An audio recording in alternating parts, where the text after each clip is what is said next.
I have never been spiritual, religious, or superstitious in any way, shape or form, but having experienced the horrors I am about to share with you, I am 100% sure that ghosts, demons, and ghouls exist, and want to make sure that you do not make the same mistakes I do. Let me forewarn you that this story is not for the faint of heart. I would urge you now to discontinue listening to this video if you are easily spooked by the paranormal, as this story chills anyone who hears it to the bone. So buckle up and be ready to have your heart pounding out of your chest. This incident occurred 10 years ago when I was living with my best friend in a quaint 2-bedroom house in the middle of nowhere in Lincolnshire. For privacy reasons, I cannot tell you his name, so let's just call him Clydebank. Clydebank was a small, ugly, dumpy kind of guy, and a bit of a cretin in all honesty. But he had a heart of gold, and was my best pal. We decided to move in together just after university, and we had such the swell time.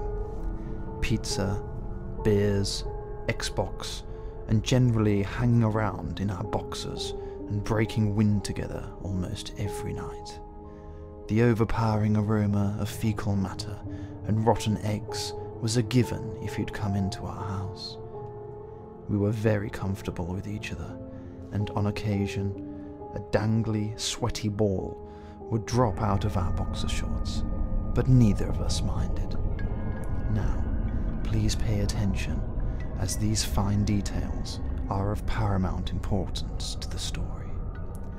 The layout of our house was quite unusual. After entering through the front door, there was a dining room. Opposite that was a small broom cupboard, and adjacent was the kitchen, which was L-shaped and bent round to the left. Through the kitchen was the lounge. The lounge was oblong and looked out over the garden, which was triangular in nature. Up the stairs you would find 2 bedrooms.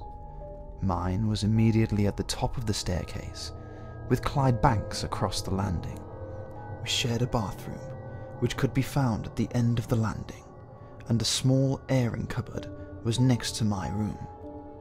The loft was accessible via a small portable ladder, which we kept in the garage. The garage was, of course, on the ground floor. One weekend, we were at a loss of what to do. I'd been shopping and bought some designer Donné boxers, a Lacoste jacket, and an Armani jockstrap to conceal my huge member.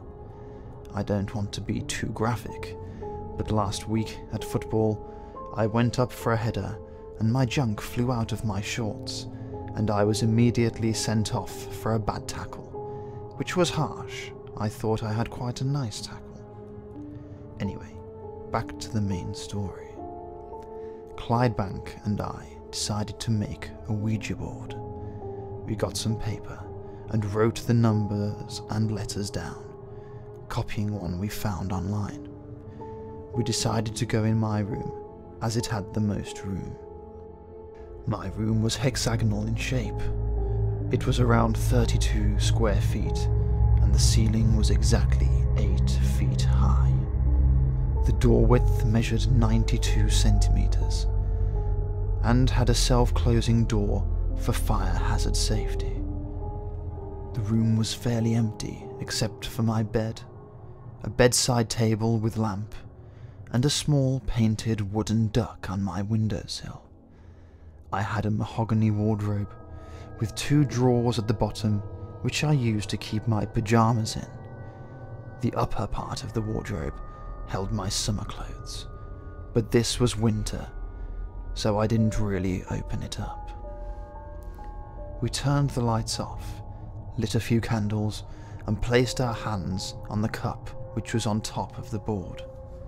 Clydebank was a little scared, but I knew nothing was going to happen. We placed our fingers on the glass, and I moved it around, and pretended to be shocked when it moved.